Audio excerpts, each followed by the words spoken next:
Bonjour et bienvenue sur cette conférence consacrée au lavage. On va parler d'écologie, on va parler d'innovation, produits, mais aussi services, car les acteurs du lavage rivalisent d'imagination pour proposer des nouveaux concepts ici à Equipoto. Laissez-moi vous présenter nos invités du jour, avec à ma gauche Olivier Colli, directeur d'EcoWash Mobile France. Bonjour. Votre voisin, c'est Guillaume Roux, directeur général de l'Avance. En provenance directe des Deux-Sèvres, Monsieur Pierre Marollo, donc le directeur de Hockey Clean, qui nous parlera de son robot primé dans le cadre des Grands Prix d'innovation automobile. Basé à Strasbourg, mais il vient de Montpellier aujourd'hui, nous avons Patrick Marie, directeur réseau franchise chez Éléphant Bleu. Nous avons pour WashTech, directeur commercial grand compte, Fabrice Collet. Et puis pour la marque Karcher, Jean-Marc Lasserre, vous êtes à la tête du département professionnel. Alors, beaucoup de choses à évoquer en un minimum de temps, comme d'habitude. Peut-être un mot pour commencer avec vous, Fabrice Collet, pour WashTech, car l'une des tendances sur le marché du lavage, c'est de faire un lavage qui dure moins longtemps. Effectivement, depuis quelques années, nous avons vu une augmentation plus que sensible de notre activité sur les portiques de lavage. Donc, une des grandes prérogatives qu'on avait, c'était tâcher de trouver des solutions pour réduire le temps, pour optimiser l'activité et la rentabilité de nos clients. Donc, nous avons travaillé dans ce sens-là et nous avons fait des innovations pour réduire le temps de lavage. Alors, ce que je vous propose, on va le découvrir en images. Une petite animation tout de suite en vidéo chez WashTech.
Comparative, on ne passe qu'un extrait du film parce qu'il dure plusieurs minutes, mais on a bien compris que Sprint, ça va plus vite que l'Express et pourtant la qualité de lavage est équivalente. Alors oui, toute la difficulté majeure qu'on avait, c'était de toujours garder la même qualité de lavage et de séchage. Donc globalement, un top programme dure à peu près 8 minutes sur un Express et nous avons réussi à réduire ce timing à 5 minutes 30, ce qui représente en global 30% de rentabilité en plus. Alors, gagner du temps comme ça, c'est vraiment une demande de la part des clients, ou en tout cas des exploitants. Guillaume Roux. Oui, tout à fait. Comme mon confrère, nous avons exactement les mêmes problématiques avec nos clients qui souhaitent optimiser au mieux leur exploitation de lavage. Et cette problématique de la durée du temps de lavage d'un portique à rouleau est fondamentale. Nous avons privilégié la modularité et l'évolutivité de nos équipements. Aujourd'hui, nos portiques 3 brosses, sur nos portiques 3 brosses, nous proposons une évolution pour que ces portiques évoluent sur 5 brosses. Comme le soulignait mon confrère, la difficulté, c'est effectivement de conserver cette efficacité de lavage, parce que je rappelle que ce marché du portique à rouleau revient de loin. Il y a encore une dizaine d'années, c'est un marché qui était très peu considéré par la clientèle d'automobilistes, qui considérait le portique à rouleau comme étant une offre très bas de gamme, très peu qualitative. Et pourtant, là, on a vu sur le film, les rouleaux, ils sont beaux. Enfin, c'est presque la qualité turbo, quoi. Oui, tout à fait. Ces équipements ont beaucoup évolué, le show a évolué, l'attractivité a évolué, et les industriels ont fait d'énormes efforts pour que ce produit soit attractif pour la clientèle. Alors, je reviens sur ce que vous avez dit. Donc, une offre 3 rouleaux, et donc ça se transforme en 5 brosses. Voilà. Il y en a 2 qui sont cachées. Comment ça se passe? Alors, elles ne sont pas cachées. Effectivement, pour un client qui investit sur un portique 3 brosses, mais qui pense que son site va évoluer en termes de fréquentation et d'attractivité pour sa clientèle, on lui permet d'investir sur un portique 3 brosses. Et de manière à réduire le temps de lavage pour rendre sa station la plus profitable et la plus attractive possible, nous lui permettons d'avoir, au bout de 2 ans ou 3 ans, quand il souhaite que c'est nécessaire, rajouter un module de 2 brosses verticales qui permet d'accélérer le temps de lavage, de gagner 20 à 30% effectivement du temps de lavage pour réduire le temps de lavage et améliorer sa fréquentation. Alors chez Éléphant Bleu, Patrick Marty, on a aussi des portiques. Effectivement, le marché du portique a son essor, et notamment avec l'apparition des brosses douces. Nous, on est allé sur ce marché à partir de 2008. On a développé un brevet qui permet de nettoyer au préalablement les brosses avant de les utiliser sur la voiture, ce qui équipe l'ensemble de notre parc de portiques. Et aujourd'hui, le marché du portique est au même niveau que le marché du lavage, haute pression, puisque globalement, l'ensemble des centres de lavage qui sortent à la vente sont équipés de HP et de portiques. Bien, quelqu'un d'autre veut dire un mot sur les portiques tout à l'heure? Bon, très bien. Alors, autre tendance, c'est aussi la réduction du bruit, parce qu'aujourd'hui, l'environnement, c'est quelque chose de très sérieux. Et j'ai appris, en vous rencontrant, messieurs, en préparant cette émission, que certains portiques qui étaient là depuis 20 ans ont fermé parce que, justement, le bruit devenait insupportable pour des nouveaux riverains. On en dit peut-être un mot avec vous, monsieur Collet? Alors, effectivement, le bruit est un problème très, très sensible. Ce qu'il faut voir, c'est que sur les 20 dernières années, beaucoup de portiques se sont implantés dans les centres-villes. Je parle beaucoup notamment des pétroliers, qui ont des réseaux très implantés en centre-ville. Et les gens évoluent, la tendance évolue. Et aujourd'hui, un bruit qui était supportable il y a encore 10 ans devient insupportable. Donc nous avons eu une très très grosse pression en tant que fabricant de réduire le niveau sonore tout en gardant la même qualité de séchage. Donc ça a été quelque chose également de très très difficile et les bureaux d'études ont dû travailler très très très très dur. Même chose chez l'Avance, bien sûr. Oui, bien sûr, le bruit est un sujet très préoccupant puisqu'on sait que les choses vont encore évoluer pour encore plus de contraintes pour les gens qui ont une activité commerciale, la nôtre, mais d'autres aussi, les garagistes aussi ont une activité commerciale qui sont proches des habitations. On sait que les zones urbaines se densifient, l'habitat est de plus en plus vertical, c'est-à-dire beaucoup plus concentré, et ce qui fait que nos stations, même les stations de nos clients, sont de plus en plus entourées d'habitats, et cette problématique du bruit avec la réglementation qui se durcit est très sévère et se durcira.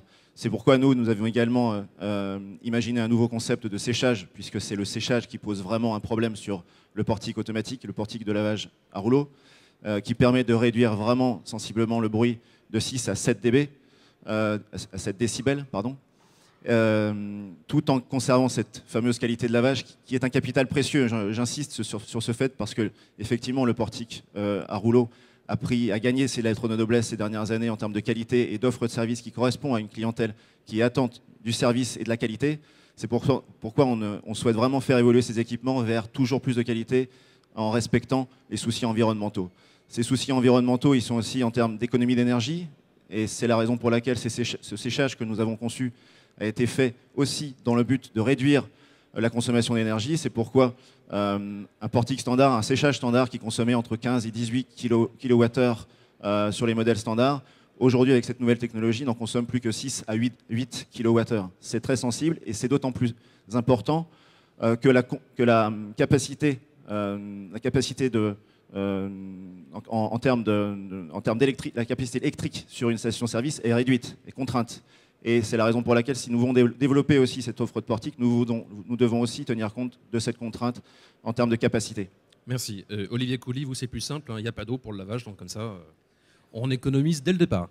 Oui, ce qui distingue des acteurs autour de la table, c'est que nous, effectivement, c'est sans eau. Et ce qui nous distingue aussi, c'est qu'on ne fait pas venir les clients à nous, mais nous allons à eux. Et c'est autour d'un service qui s'appelle le Wash and Check, puisque le service est rendu et délivré à la main. Là où se trouvent les véhicules, à partir d'unités mobiles. Et surtout, la valeur ajoutée qu'on amène, c'est qu'on va faire, puisqu'on le fait à la main, un contrôle d'état du véhicule, un relevé d'informations qui sont évidentes lorsqu'on fait un nettoyage à la main. Alors, on va y revenir tout à l'heure. J'aimerais qu'on continue sur l'innovation produit, parce que chez OkiClean, on a été primé pour un robot qui s'appelle Roboki. Alors, c'est un nom japonais, pourtant, c'est tout à fait français. Oui, donc alors, la société c'est Oki, pas OkiClean. Oki. Petite okay. correction. Oui, Ok pour Oki. Donc non, tout simplement, alors il n'y a pas de rapport avec le Japon, hein, c'est simplement un petit jeu de mots avec le nom de la société. Effectivement, nous sommes une petite entreprise de 25 personnes, donc nous n'avons pas la possibilité de fabriquer des portiques et d'être concurrentiels avec des gens comme on a autour de la table. Donc on se doit toujours d'innover, de créer des choses qui n'existent pas. Et donc on a créé ce fameux Roboki pour proposer une offre complémentaire au lavage haute pression à la main, qui se situe entre le lavage haute pression à la main et les portiques à brosse. Alors, c'est pas tout à fait un robot, en fait, c'est un bras articulé. Je propose qu'on le découvre en images à travers cette animation vidéo.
Donc, à voir sur le stand chez vous. Alors, comment ça fonctionne exactement? Donc, en fait, il y a une technologie laser derrière tout ça.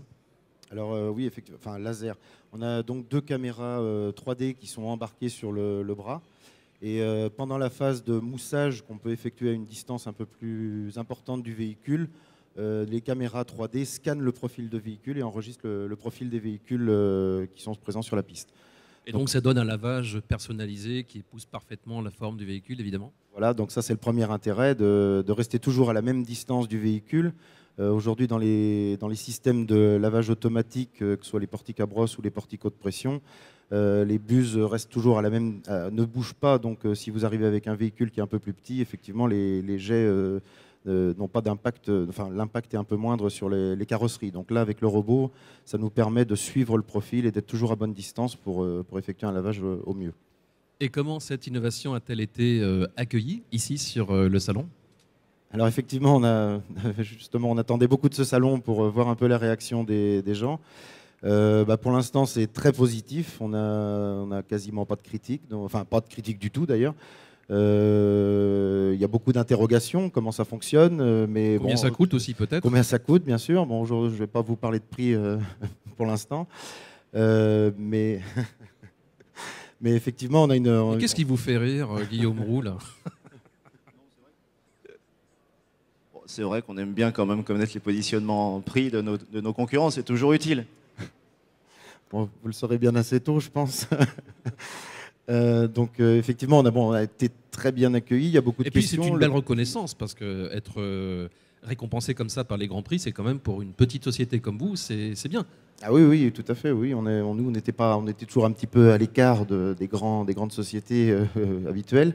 Mais comme je vous dis, on essaie toujours de se différencier, de trouver d'être très novateur dans ce que l'on peut proposer. Et puis il y a un petit plus, c'est que mon père, qui était le créateur de la société, est décédé au mois de juin, et c'est lui qui était à l'origine du projet, et on tenait vraiment à mener ce projet à terme. Merci pour ce témoignage. Alors Jean-Marc Lasserre pour Karcher. Bon, vous aussi, il y a beaucoup de choses à voir sur votre stand. Alors, il y a quelque chose moi, qui m'a marqué en fait hier, c'est quand vous m'avez montré finalement ces petites brosses là qui tournent sur elles-mêmes et qui arrivent à bien nettoyer les jantes. Ça aussi, c'est du lavage de précision. C'est peut-être pas aussi sophistiqué que le robot 3D, mais quand même, ça participe à la satisfaction du client. Complètement. Le marché du portique, c'est un marché qui est relativement mature aujourd'hui et qui est constamment en renouvellement et qui a besoin d'innovation. On avait pu présenter cette innovation donc, de lavage de roues et de jantes assez originale et qui permet de nettoyer des jantes qui sont de plus en plus complexes à nettoyer aujourd'hui sur les voitures modernes. Ah oui, parce qu'elles ont des formes très sophistiquées, très torturées Exactement. même parfois. Hein. Exactement, et les brosses plates traditionnelles ont tendance à s'écraser sur la jante et à nettoyer en surface. Donc l'idée était de pouvoir trouver un concept qui permettait de nettoyer en profondeur un peu les jantes. Et c'est très important parce que pour un investisseur, ce qu'il importe avant tout, c'est de satisfaire ses clients pour qu'ils reviennent. Et c'est la fidélisation des clients. Donc la qualité du lavage est importante. On sait qu'aujourd'hui, les designs de voitures ont beaucoup évolué ces dernières années. Et ça devient... C'est vrai aussi sur les poids lourds ou sur les bus, ça devient de plus en plus complexe à nettoyer. Il faut que les portiques s'adaptent de plus en plus. C'est le cas avec ces produits qui scannent là, de chez notre collègue de chez Oki, qui scannent les véhicules. Donc on va vers ça, vers plus de machines configurables et qui vont être de plus en plus précises pour nettoyer de plus en plus en qualité les véhicules, parce que c'est ce que recherche avant tout un exploitant de station, c'est de pouvoir satisfaire tes clients pour qu'ils reviennent, et puis éventuellement bien sûr facturer, de proposer des programmes de plus en plus chers et de gagner en panier moyen pour pouvoir... Voilà, c'est pas l'innovation pour l'innovation, c'est qu'il y a une petite logique financière derrière. Bien sûr, mais je pense que les investisseurs ne sont pas des philanthropes, ils ne font pas du lavage pour faire plaisir à leurs clients, ils font aussi du lavage pour gagner leur vie, et il est nécessaire d'en donner toujours plus pour un petit peu plus d'argent, ou au moins pour le même prix, et de pouvoir le justifier au travers d'innovations qui vont améliorer la qualité du lavage.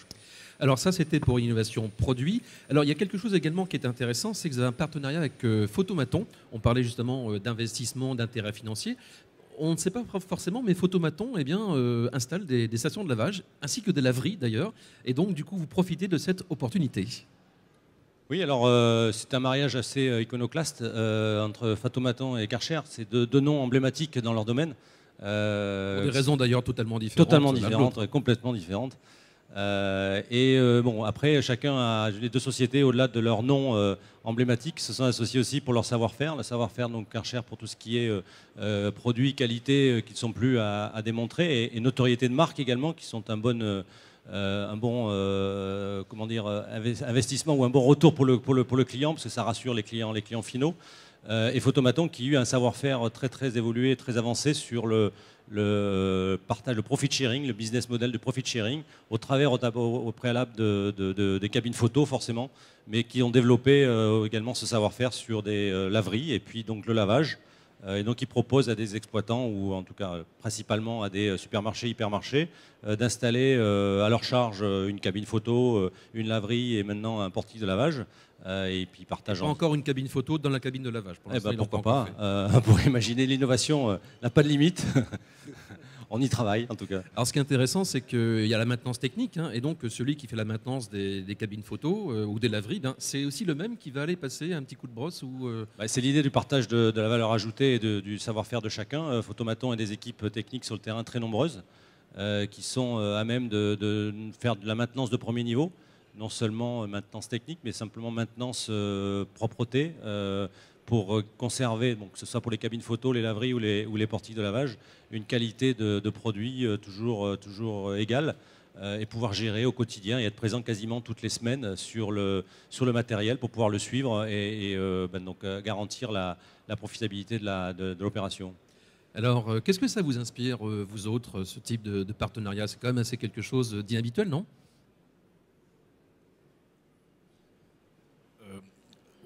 On comprend tout à fait ce genre de partenariat.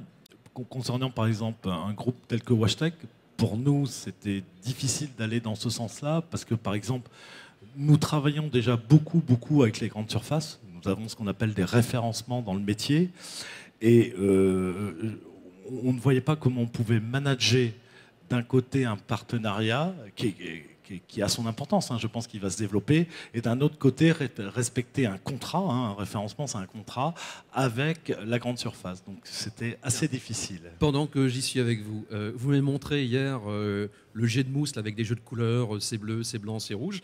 Moi, je verrais bien un selfie pendant qu'on fait son lavage, non? Ça serait peut-être une idée à creuser, non? Certainement.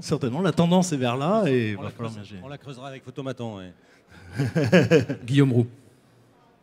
Oui, merci. Je voudrais ajouter quelque chose sur ce sujet. Je partage tout à fait l'avis également de M. Collet. Concernant l'avance, nous avons effectivement des partenariats avec la grande distribution très importants. avec Intermarché, Casino, Super U, toute la grande distribution, Leclerc évidemment. Nous sommes fournisseurs d'équipements pour ces clients qui souhaitent opérer eux-mêmes le lavage automatique et la station de lavage en général en libre service. Mais nous avons aussi la particularité d'être directement concurrents avec cette offre Photomaton, puisque depuis 20 ans, nous avons déjà développé cette offre de partenariat, de profit sharing, sous l'enseigne Superjet, que nous développons depuis 15 ans sous cette enseigne-là. Et ça nous permet aussi d'avoir la spécificité d'offrir les différents modèles de services à cette clientèle qui souhaite soit opérer directement son offre de lavage, soit la déléguer à des opérateurs nationaux qui ont cette spécificité de connaître et de bien connaître ce lavage, ce métier. Merci. Sur la notion de service, j'aimerais qu'on enchaîne avec la carte pro, puisque c'est un service tout nouveau que vient de lancer Éléphant Bleu. Qu'est-ce que vous en attendez? Donc effectivement, là on a parlé beaucoup d'équipements et d'évolution du produit du portique. Nous, notre cheval de bataille, c'est de surtout cibler le potentiel, avec la carte pro, de cibler le potentiel des lavages pro, qui représente aujourd'hui, sur les 38 millions de voitures en France, on a à peu près 20% de personnes qui utilisent un véhicule pro. Donc on a clairement une offre pour aller vers cette part de marché et offrir à travers cette carte pro en fait une évolution au niveau du chiffre d'affaires pour l'ensemble du réseau de franchisés. Donc c'est un projet qui a été développé en interne avec le comité d'enseigne et avec les franchisés.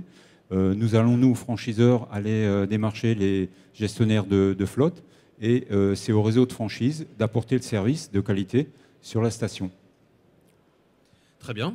Carte pro, c'est quelque chose d'assez nouveau, donc pareil, dans le secteur. C'est quelque chose auquel vous aviez réfléchi éventuellement, l'un ou l'autre?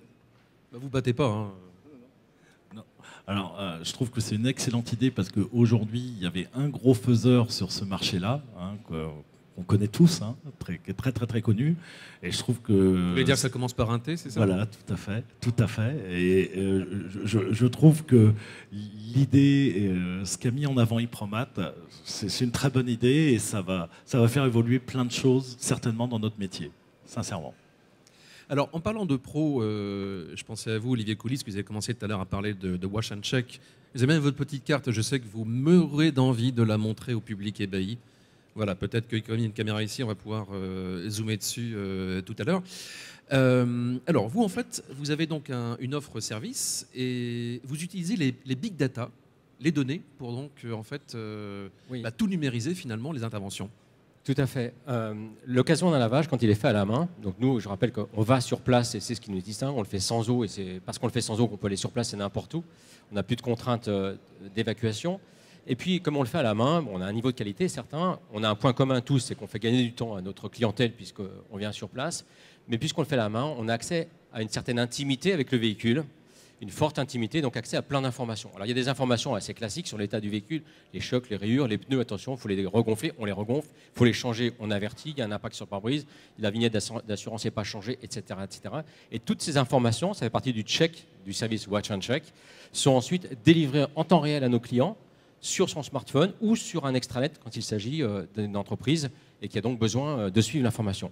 Et quand il s'agit d'un lavage récurrent, c'est-à-dire 6, 8, 10 fois par an, eh bien ces informations sont rafraîchies. On va même jusqu'à donner une alerte si certaines informations sont critiques, du genre il y a vraiment un pneu qui est blessé et il faut dans ce Genre, il n'y a cas-là, plus que 3 roues, il ne l'a pas changé il faut dans depuis ce 6 cas-là, mois. effectivement rapidement agir et on peut d'ailleurs donner cette information à des partenaires si nécessaire. Alors justement, ce sont des données qui peuvent valoir de l'or. Bien, en tout cas, elles valent de l'or pour les gens qui la récoltent, puisqu'elles sont effectivement vendues avec le service de lavage. Elles ont de la valeur du point de vue du client, parce qu'elles peuvent lui permettre d'éviter des risques du conducteur, lui permettre de baisser le coût d'usage du véhicule, le fameux TCO, parce qu'une réparation faite plus tôt va être moins coûteuse. Et puis, elles valent un petit peu d'argent aussi pour nos franchisés, puisque nous sommes aussi déployés en France en franchise. Et donc, voilà un nouveau métier qu'on essaie d'imaginer en totale complémentarité de tout ce qui se fait. Et pas du tout en essayant de ne pas aller sur les plates-bandes des autres services de nettoyage qui sont aujourd'hui bien implantés en France. Monsieur Marollo, qu'est-ce que ça vous inspire? Il y a un petit moment que je ne vous ai pas entendu et vous avez le droit de vous exprimer vous aussi. Oui, après on n'est pas tout à fait sur les mêmes secteurs, mais nous aujourd'hui on essaie notre proposition nous de lavage était plus axée sur le lavage effectué par l'opérateur directement, toujours avec de l'eau par contre. Donc maintenant, on se dirige vers les automatisations, mais on est nous aussi concernés par le gain de temps dont on parlait tout à l'heure pour les exploitants, le gain de productivité et le robot propose justement ce genre de choses puisque le bras travaille sur 2 pistes alternativement pour doubler les temps de lavage aussi. Bien sûr, et c'est effectivement bien pensé. Jean-Marc Lasserre. Oui, je voulais juste profiter de l'occasion pour... tout ce qu'on a pu se dire là autour de la table, c'est quand même assez formidable pour ce métier parce qu'on voit une dynamique et un dynamisme sur ce marché qui se renouvelle là, depuis quelques années. Guillaume Roux le disait tout à l'heure par rapport au portique de lavage qui revient en grâce. Des innovations qui sont assez spectaculaires, que ce soit au niveau du service, au niveau des matériels. Et je pense que tout le monde autour de la table est plutôt... ça va booster tout le monde et je pense qu'on va tirer le marché vers le haut et ça va plutôt dans le bon sens. Je vais juste profiter de l'occasion pour, si vous me permettez, Profitez. pour lancer un appel à mes confrères, savoir si on pouvait... on avait discuté... Attention à ce que vous dites, parce que tout ça est filmé maintenant. Oui, exactement, tout à fait. C'est pour ça que je le fais officiellement. On avait discuté un peu avec vos confrères dans les médias, c'est de travailler plus ensemble, mais de manière intelligente au travers d'un syndicat ou quelque chose qui manque dans la profession clairement aujourd'hui. C'est des discussions que j'ai pu avoir avec quelques clients ou quelques fournisseurs où on a besoin, je pense, de partager plus d'informations et de connaître mieux ce marché parce que le marché est en plein dynamisme et en train de se renouveler. Et je pense que tous autour de la table, on a tous intérêt à partager, tout en restant dans le cadre de la légalité, bien évidemment, mais à partager des informations pour faire continuer à avancer ce métier au travers d'un syndicat qui pourrait être, après qu'il faut imaginer, mais qui manque cruellement dans le métier, me semble-t-il. Très bien, c'est noté. Alors peut-être une première réponse à cet appel. Ouais, petite précision, il y a au niveau du CNPA, donc qui est le Comité national des professionnels de l'automobile, il y a une branche lavage dont Hypromat fait partie. Et on a autour de la table des acteurs, mais plutôt exploitants en termes qui font partie de cette branche lavage. Mais pourquoi pas l'ouvrir aux professionnels et partager effectivement au fil de l'eau nos échanges. Au fil de l'eau, oui, évidemment. Oui. Nos échanges et en fait, effectivement, comme vous l'avez précisé, faire évoluer le marché vers le haut, puisque ça c'est clairement une volonté, un objectif prioritaire pour le réseau éléphant bleu. Petite précision, on a parlé des portiques, on a parlé des cartes, on a parlé des clients. J'aimerais aussi mettre l'accent sur la partie monétique, qui à mon sens... Ça tombe bien, j'allais y venir justement. Qui à mon sens est hyper importante, puisque c'est le premier contact qu'a le client laveur avec l'offre. Et donc je pense que c'est aussi au niveau de ces offres-là qu'il faille faire des innovations, tant sur les moyens de paiement, sans contact, smartphone et autres. Et je pense qu'il faut aussi pousser les spécialistes de ces produits-là pour qu'ils nous accompagnent et offrir un service complémentaire au niveau du client laveur. Alors justement, on en parlait hier avec Guillaume Roux. C'est vrai que la monétique, les bornes de paiement, c'est le prochain grand chantier, ça. Effectivement, je pense que c'est un des enjeux majeurs pour le développement à venir de notre marché. Je partage tout à fait l'avis de Patrick Marie, avec lequel on échange régulièrement sur ces sujets. Pour nous, l'avance... Donc le syndicat existe déjà, en fait. Informellement, mais il existe. La monétique et plus généralement les moyens de paiement. Le moyen de paiement, pour nous, c'est très important puisque c'est le lien entre le consommateur, c'est-à-dire le client de nos clients, et nos équipements et nos services au sens large. Pour nous, c'est évidemment une interface qui doit être travaillée, qui doit être développée de manière à ce que nos clients profitent un maximum de cet outil et des fonctionnalités, des possibilités qu'ils peuvent leur offrir.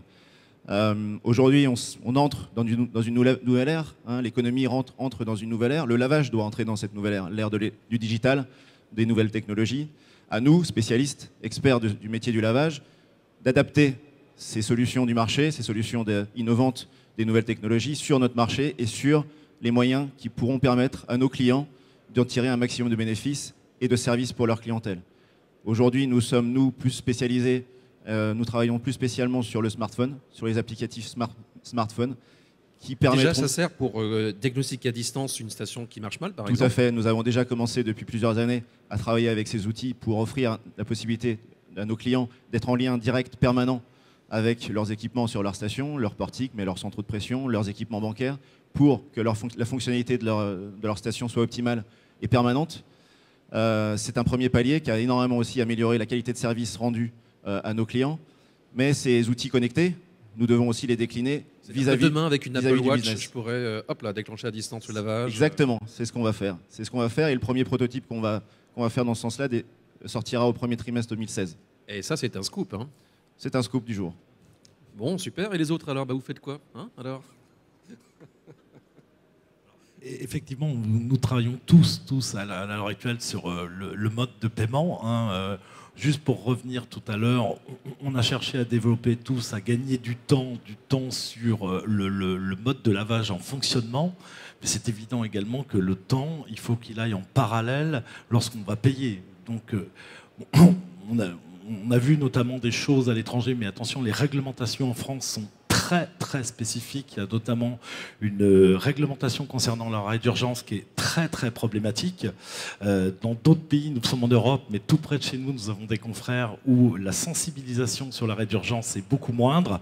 Mais il y a des choses extraordinaires qui se font aujourd'hui en Angleterre, aux Pays-Bas, et je suis certain, et d'où l'intérêt de mettre en place un syndicat pour avoir un vrai effet de lobbying dans notre profession, parce que ces lois-là datent de Mathusalem, elles sont absolument plus appropriées aux nouveaux... Il y avait déjà des portiques à l'époque de Mathusalem. Ah oui, ça date d'un petit peu, mais il faut qu'on évolue et il faut que la législation également évolue dans le sens de notre métier. D'où l'importance vraiment de mettre en place un syndicat. Ça va dans le sens de tous les fabricants, de tous les clients et les consommateurs finaux. Alors un mot sur vos projets, Olivier Coulis, parce que j'imagine qu'il y a des choses dans les tuyaux aussi. Oui, tout à fait. Donc, la dimension service au client final est énorme dans notre recherche. Et effectivement, je peux vous annoncer que nous sortirons un prototype début 2016 qui permettra à toute personne qui aura choisi d'avoir 6-8 prestations sur son véhicule dans l'année de les faire en toute transparence. Nous pourrons ouvrir, nous installerons un petit boîtier qui s'appelle la Wagbox dans les véhicules. C'est le lavage connecté qui arrive là. C'est le lavage connecté, c'est la convergence de tout ça. Donc le digital et l'écologique et le lavage, tout ça, ça se mélange pour faire un service. Et donc nos opérateurs pourront localiser le véhicule parce qu'ils savent qu'ils ont 10 interventions à faire sur l'année, ouvrir avec leur smartphone. Le client recevra l'information sur son smartphone, bien sûr qu'on est en train d'intervenir, mais de façon totalement transparente sur son temps de travail, sur son temps personnel. Je crois que la gestion du temps, c'est vraiment le point commun entre tout le monde ici. Et puis en fin d'opération, il recevra également sur son smartphone le rapport du check, c'est-à-dire l'état du véhicule, la photo et le prochain rendez-vous. La photo avec photomaton, donc, c'est ça? Pourquoi pas? D'accord. Alors, demain, Pierre Marollo, il y aura peut-être des voitures autonomes qui viendront sans conducteur dans vos stations, et après, c'est le robot qui fera le reste? Exactement, oui. On y viendra forcément un jour, j'imagine. Maintenant, nous aussi, on travaille aussi sur les méthodes de paiement dématérialisées. Et, le robot va pouvoir avec nos écrans tactiles et tous les modes de communication qu'on va mettre embarqués sur le robot, vont nous permettre aussi d'accéder à ces modes de paiement. Et franchement, on m'aurait dit ça il y a 4 ans, que le lavage allait devenir connecté, je ne vous aurais pas cru. Hein. Comment imaginez-vous en fait le futur, aller à quelques mois, 2-3 ans de votre métier? Est-ce que c'est des challenges très prometteurs qui s'annoncent? Allez, chez WashTech, il y a 14 000 ingénieurs qui travaillent là-dessus tous les jours. Allez, Non, 64, c'est ça? Oui, il y a 64 ingénieurs à la recherche et développement. Donc évidemment, on doit en permanence innover. Alors, pour notre société, évidemment, hein, pour développer nos ventes, mais également pour faire complètement évoluer le marché. Comment sera le marché dans 3 ans? Je pense qu'on continuera tous à travailler avec de l'eau. Je pense que les premières révolutions vont se faire sur les modes de paiement. Dans 10 ans, je pense qu'on sera très surpris de l'avenir du lavage. J'en suis vraiment convaincu. On verra des choses venir, il y a des grosses recherches et aujourd'hui le fait d'utiliser l'eau, l'énergie, tout ça, va falloir retravailler le sujet. Simplement pour avoir un propos un peu consensuel, puisqu'on parlait de syndicats tout à l'heure à cette table, n'oublions pas que nos concurrents, à tous autour de la table, notre concurrent commun, c'est la personne qui lave encore son véhicule à son domicile. Et là est le vrai enjeu. Toujours, effectivement, notamment pendant les périodes d'interruption. Exactement. Et n'oublions pas non plus que dans les pays scandinaves, dans les pays du nord de l'Europe, même en Allemagne, le lavage à domicile est interdit. En France, il est interdit, mais nous sommes la France, pays latin, qui ne respecte pas toujours les droits et ses devoirs. Le citoyen a beaucoup de droits et pas beaucoup de devoirs. On ne va pas faire de psychologie politique aujourd'hui. Mais On demande des contraintes à nos clients, aux investisseurs, aux industriels. N'oublions pas que ces contraintes-là, elles ont un coût. Et il faut que la contrepartie de ce coût, elle se mesure aussi dans la profitabilité des sites que nos clients vont exploiter. Et pour ça, il faut aussi que les clients qui ne respectent pas la loi, enfin les automobilistes qui ne respectent pas la loi, se conforment à la règle. Donc, OK pour discuter du recyclage de l'eau, qu'est-ce qu'il faut faire pour améliorer l'environnement sur une station de lavage, mais dans un autre temps, le citoyen doit aussi respecter la loi et aussi utiliser une station professionnelle qui respecte l'environnement. Jean-Marc Lasserre, bientôt c'est la COP21. Alors vous savez, c'est une conférence qui est très très attendue en matière de climat, mais ça fait aussi des véhicules, notamment des voitures électriques qui vont circuler, des véhicules qu'il va falloir laver. Alors est-ce que le lavage va devenir aussi l'un des paramètres du succès de cette conférence? Oui, alors on travaille effectivement avec le partenaire officiel de la COP21 qui est pour transporter les officiels pour nettoyer les véhicules. Là, il va falloir s'abrir chaque matin. Hein. Mais bon, il ne nous reste plus qu'un mois pour faire des innovations très écologiques, ça va être très difficile. Mais pour rebondir sur ce qui vient d'être dit, c'est vrai que et ce qu'on disait tout à l'heure, les évolutions en termes technologiques, bon, le lavage d'une voiture, on parle beaucoup de lavage extérieur, mais je pense qu'il y a énormément de choses à inventer pour le lavage intérieur des véhicules, les lavages de pare-brise intérieur, les lavages de sièges, de moquettes, etc. Il y a beaucoup de choses à inventer, il y a à mécaniser dans l'intérieur des voitures. Il va y avoir beaucoup d'évolutions et on devra, nous, on peut parler d'accord de syndicat, mais être partie prenante pour le développement de solutions écologiques en termes de consommation d'eau, donc de réduire la consommation d'eau des matériels, de recyclage d'eau, tout ça effectivement en conservant la profitabilité des sites. Donc il y a beaucoup de choses à faire, il y a c'est un métier et peu importe l'évolution du véhicule, dans le lavage, il faudra toujours laver les véhicules. Hein, c'est un besoin primaire, le lavage. Donc nous, on attend avec impatience les nouvelles voitures électriques, autonomes, peu importe. Il faudra toujours les nettoyer. Ce que je retiens, c'est que vous allez passer la COP21 au Karcher. Voilà ce que l'on pouvait dire sur le lavage. Merci à tous.